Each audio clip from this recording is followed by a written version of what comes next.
Continuamos entonces con la última presentación de Marcelo Amable. Él es sociólogo y doctor en salud pública de la Universidad de Pompeu Fabra, profesor de la Universidad Nacional de Avellaneda, con una amplia trayectoria en la investigación.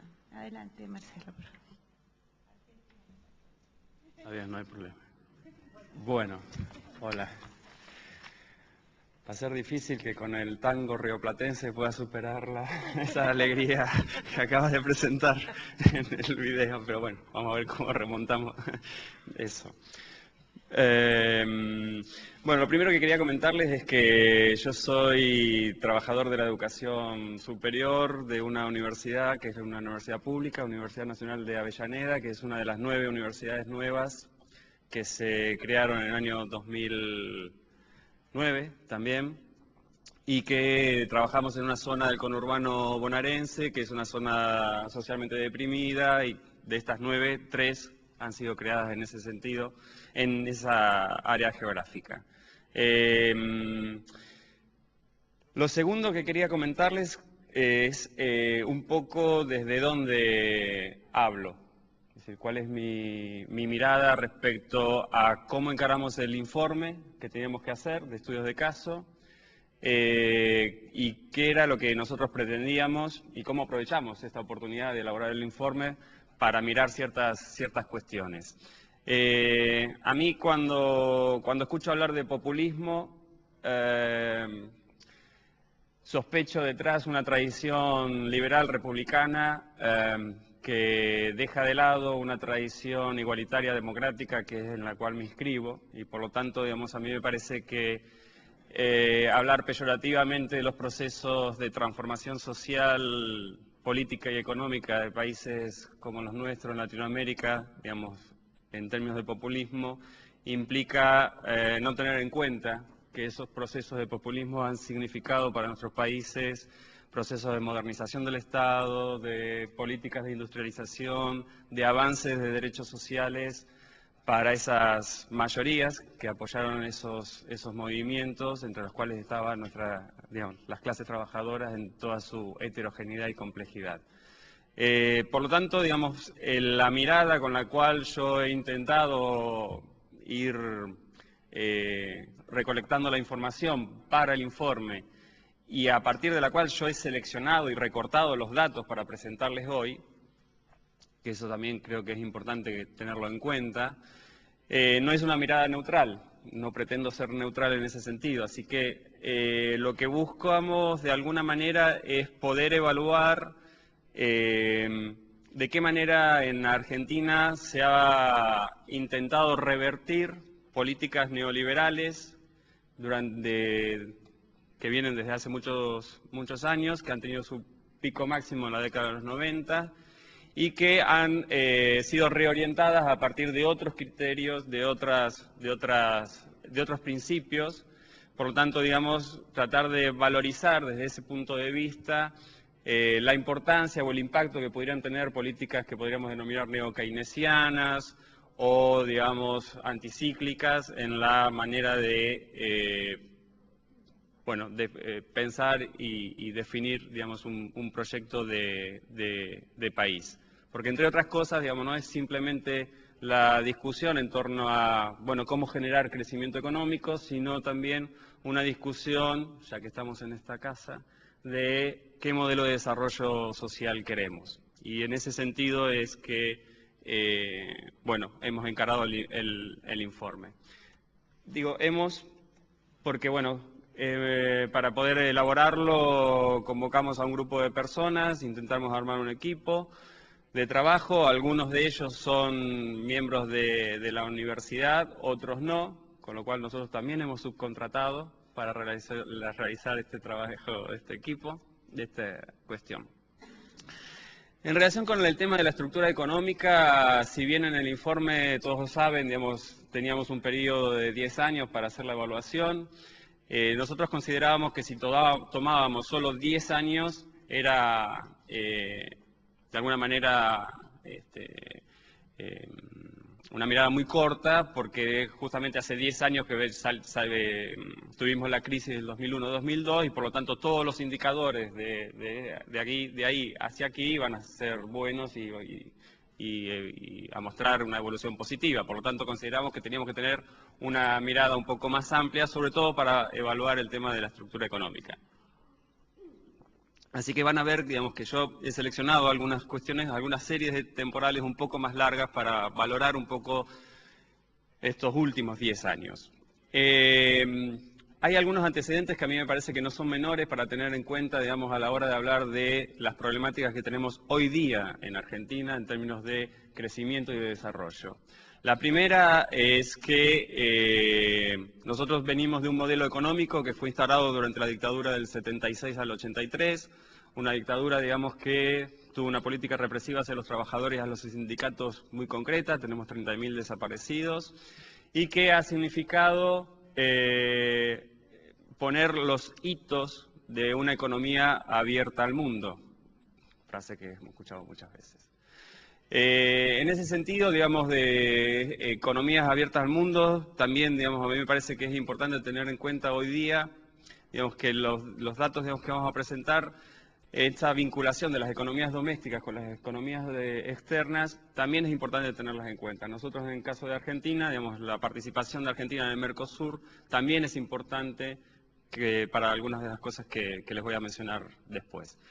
Pero decía, digamos, la dictadura fue la que de alguna manera comenzó a desregular la situación del mercado de trabajo. Yo quiero señalar simplemente algunas consecuencias respecto a lo que es el congelamiento de salarios, caída de salario real, 30% en el año 76, lo cual, sumado a la represión política, significó un disciplinamiento de la fuerza de trabajo brutal.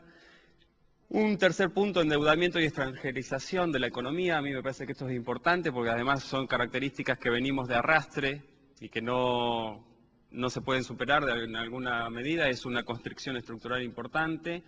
Pongo ahí lo del dólar en el sentido de que a partir del año 76 de la dictadura comenzamos en Argentina a tener los precios de las cosas valorados en una doble moneda, el peso y el dólar. Y eso, que parece algo significativo, bueno, no muy significativo, anecdótico, nos lleva a que hoy día tengamos una cultura muy dolarizada. Y a pesar de que nosotros, a diferencia de Ecuador, digamos, mantuvimos el peso durante la convertibilidad, es verdad que desapareció el peso prácticamente en términos culturales, digamos, y todo lo medimos en términos dólar, lo cual nos genera muchos dolores de cabeza hoy día, digamos, cuando se intenta tener una relación distinta en cuanto al tipo de cambio y al manejo de las divisas. Pero ahí comienza un poco esa historia de por qué tenemos la cabeza dolarizada de alguna manera. El efecto que más me interesa subrayar hoy día tiene que ver con el último punto, que es la desindustrialización y el neoliberalismo.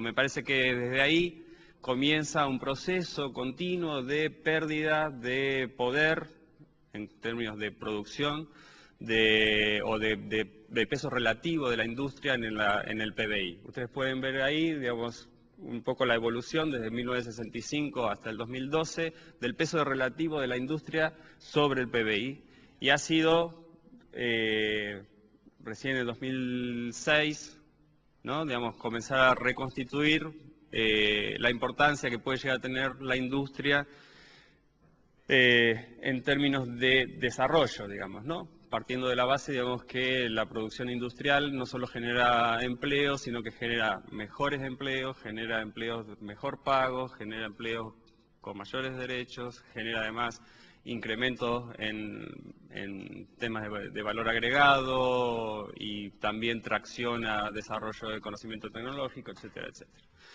Bien, la crisis del 2001-2002. Ayer, el martes, creo, le mostré un poco este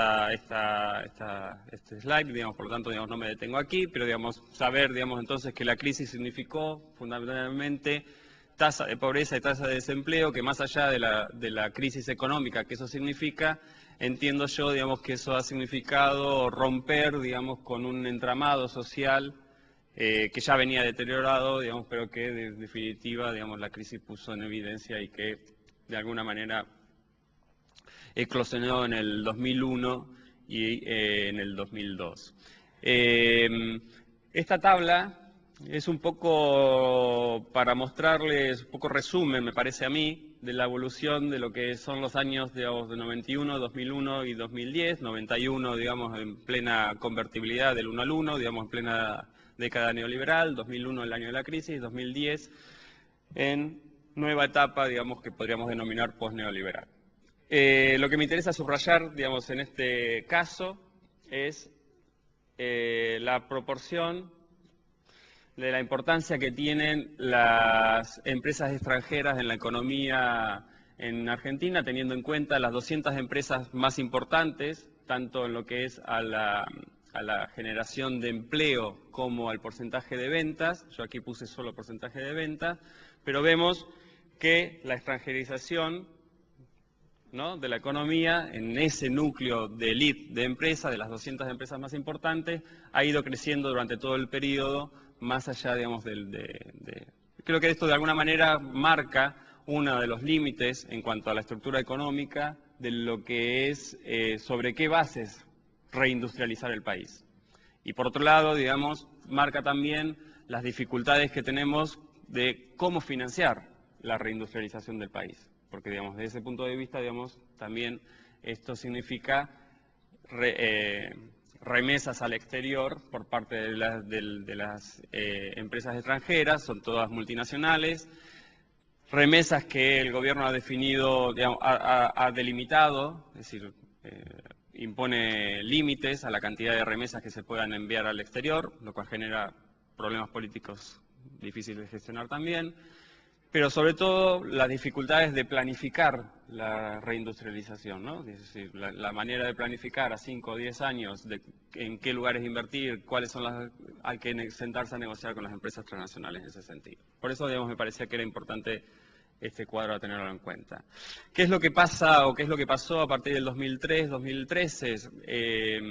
Hasta el momento, digamos, yo creo que, digamos, ahí hay una coincidencia de lo que han sido algunos gobiernos en toda Latinoamérica, supongo que populistas para algunos, pero digamos que creo que en este caso, digamos, ha habido, me parece a mí, en mi opinión, digamos, un cambio en la manera de gestionar la macroeconomía y ciertas coincidencias políticas. Creo que desde el punto de vista político hay mucha más heterogeneidad, pero lo cierto, digamos, de lo que en Argentina, digamos, lo que se está intentando desde el punto de vista macroeconómico es un rol del Estado mucho más activo en la economía, intentando implementar políticas anticíclicas, digamos, podríamos resumirlo un poco así. Por lo tanto, digamos, la cuestión del empleo en Argentina ha pasado de ser una variable dependiente a variable independiente, digamos así, ¿no? Es decir, las políticas monetarias se han dejado de lado y por lo tanto los objetivos de la política económica pasan por mantener el nivel de empleo y no por mantener o garantizar la estabilidad de la moneda o el valor de la moneda, digamos, ¿no? En ese sentido, digamos, el consumo interno ha sido el principal motor para la recuperación de la economía durante la crisis. Bueno, pongo aquí algunos datos: recuperación de los niveles salariales, 21% en trabajador registrado y 4% en trabajos no registrados. En Argentina, hasta donde sé, la atracción del aumento en el sector formal, la atracción que tiene el aumento del salario en el sector formal sobre el informal no es tan directa, digamos, pero bueno, repercute de alguna manera. Extensión de la cobertura jubilatoria, eso lo hablé el martes pasado. Bueno, el incremento de los haberes mínimos, que tiene que ver también con la política de fortalecer el consumo interno. Y la implementación de políticas sociales, como mencioné también el martes pasado. Aquí algunos datos también que tienen que ver un poco con este cambio en la reorientación, digamos, de las políticas macroeconómicas, el incremento del gasto social, que creo que es importante. Nosotros pasamos, digamos, de una política de control de gasto, de recortes, de ajuste, etcétera, digamos, a tener en el gasto social, ¿no?, digamos, en términos keynesianos, digamos, un impulso, digamos, a la economía. Para eso se hicieron una serie de reformas, como por ejemplo la reforma de la Carta del Banco Central, como para poder reorientar el crédito y poder intervenir en la reorientación del crédito, por ejemplo. Pero bueno, el gasto social que se incrementa, digamos, durante el periodo. La segunda característica de este momento, digamos, también es el desendeudamiento externo. lo cual lleva a una dificultad seria en cuanto a la posibilidad de financiar la inversión hoy día, digamos, para poder sostener el crecimiento económico, y una financiación que se está haciendo a través de simplemente de la balanza comercial, de las divisas que se consiguen a través de la balanza comercial, una situación complicada y crítica, pero no tenemos el acceso externo a mercados privados por el problema del default, que todavía no se termina de solucionar, y por voluntad política de no recurrir al Fondo Monetario Internacional por decisión política, digamos, ¿no? Las reestatizaciones, hablamos la vez pasada de las FJP, digamos, pero en realidad ha sido un proceso que en realidad un poco errático en cuanto a reestatizaciones, pero progresivo. Por ejemplo, digamos, desde correos hasta YPF, pasando por aerolíneas. Me interesa, digamos, subrayar, por ejemplo, AISA, que es la de aguas y servicios, la empresa de aguas y saneamiento, digamos, que también ha cumplido un rol importante en cuanto a la generación de mejoras para las condiciones de vida de la gente. Bueno, esto ha redundado en algunos indicadores macroeconómicos, digamos, importantes. Sabemos que veníamos de un piso muy bajo en cuanto al crecimiento del PBI, por lo tanto estos indicadores los pongo porque son los que se utilizan habitualmente, digamos, sobre todo lo del ingreso per cápita, el aumento, digamos, sabemos que es un indicador que en realidad esconde muchas desigualdades, pero bueno, digamos, un poco como para mostrar el resultado en términos de crecimiento, digamos, ¿no? Exportaciones que también pasan de 26.000 a 84.000, digamos, este componente de las exportaciones todavía sigue teniendo una primarización, es decir, muy importante, es decir, de productos primarios, me refiero, fundamentalmente.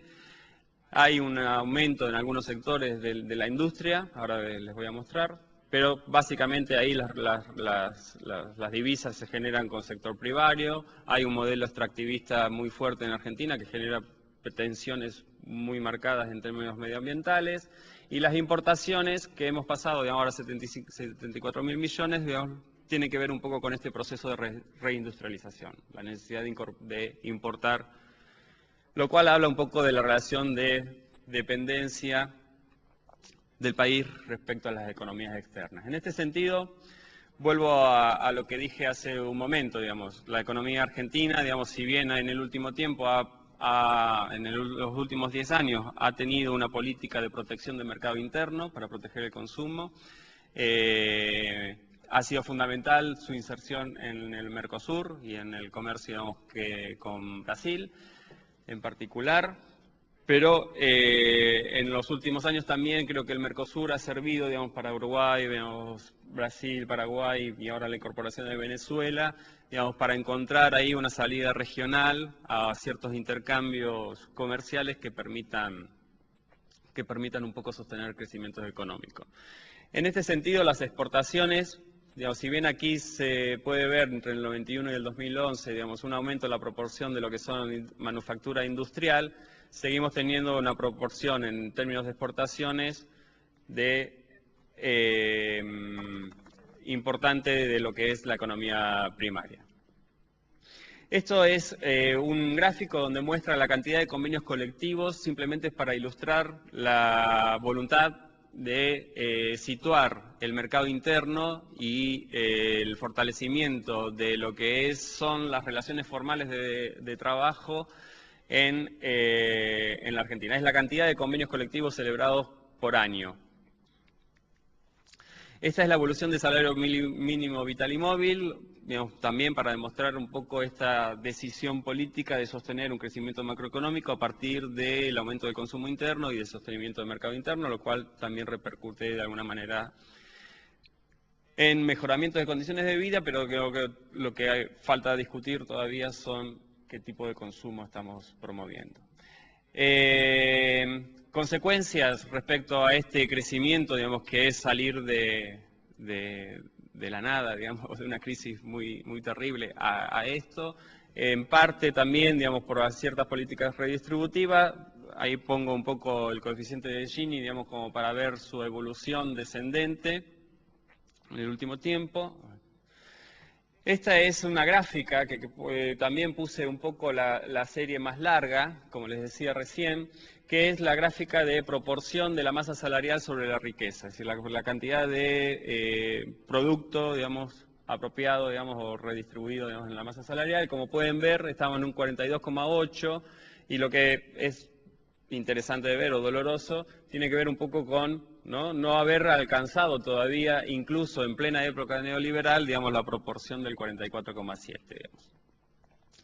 En relación al mercado de trabajo, y voy a terminar un poco antes, digamos, simplemente, digamos, para mostrar variables tendencias, lo mismo, ¿no? Tendencias, estas son desde el año 74, quise poner un poco la tendencia descendente del desempleo, bien digo, y del empleo. Si lo viéramos en un periodo más corto, veríamos aquí, digamos, ¿no?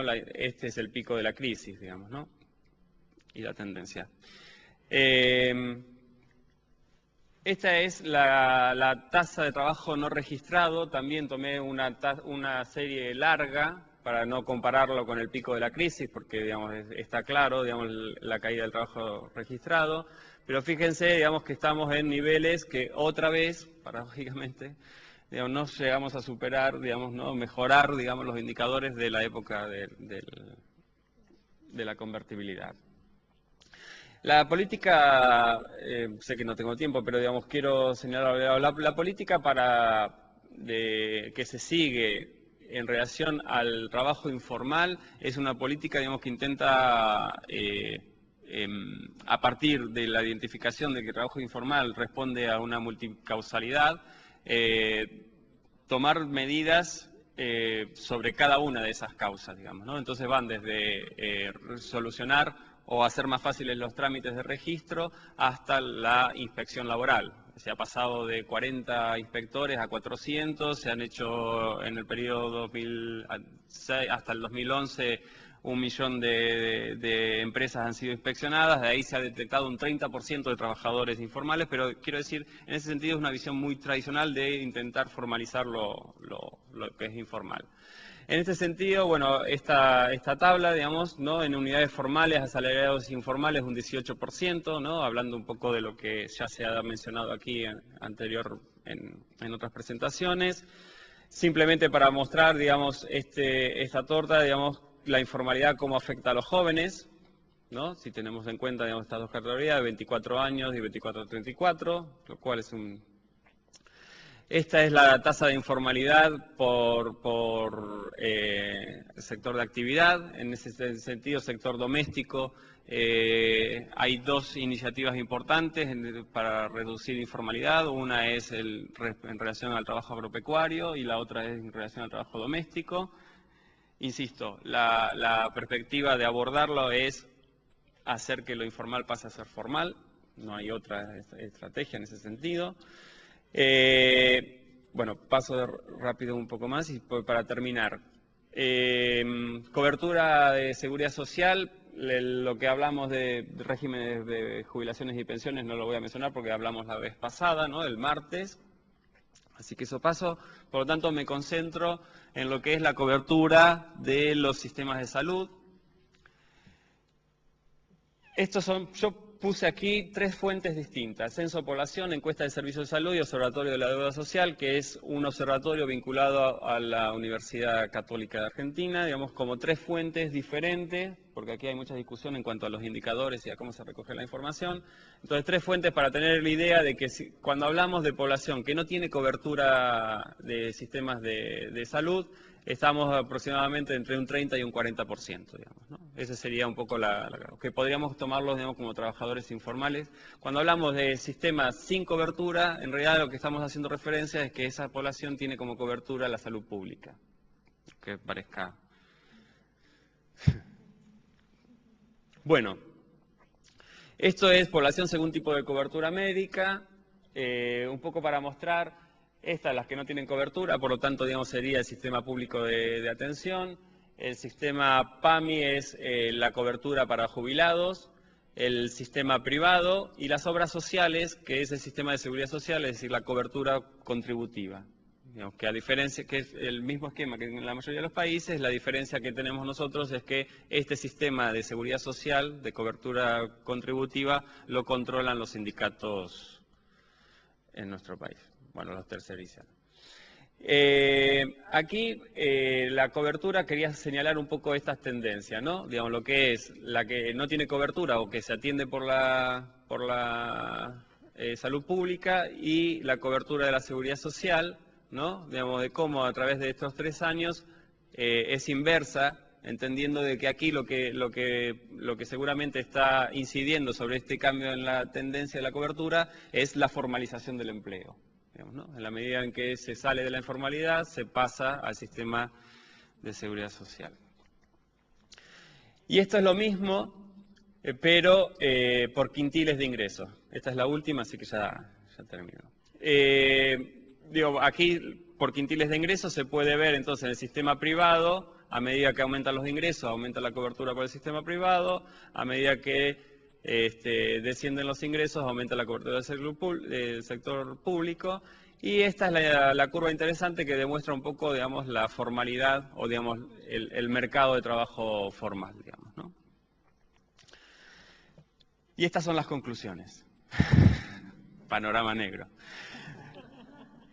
No, la verdad es que, digamos, las conclusiones las estamos redactando, todavía no están terminadas, y entre los apuros de enviar la presentación, todo, no quise presentar conclusiones, digamos, pero no tuve tiempo de mandarla en un slide para pensarlas tanto.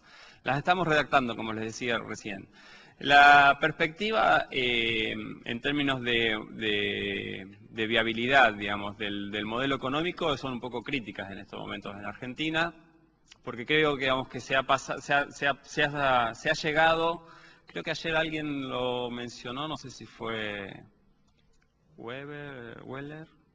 Creo que, digamos, se ha llegado un poco al techo de lo que es la recuperación económica a partir de la postcrisis. Yo creo que en este momento, digamos, ya ese crecimiento que es de pasar de la nada a recomponer el mercado interno, a recuperar capacidad ociosa y ponerla en funcionamiento, se ha llegado al límite, digamos, y que desde ahora en más vienen los desafíos de cómo superar eso. Recién, 10 años después, creo que hemos recompuesto ese tejido.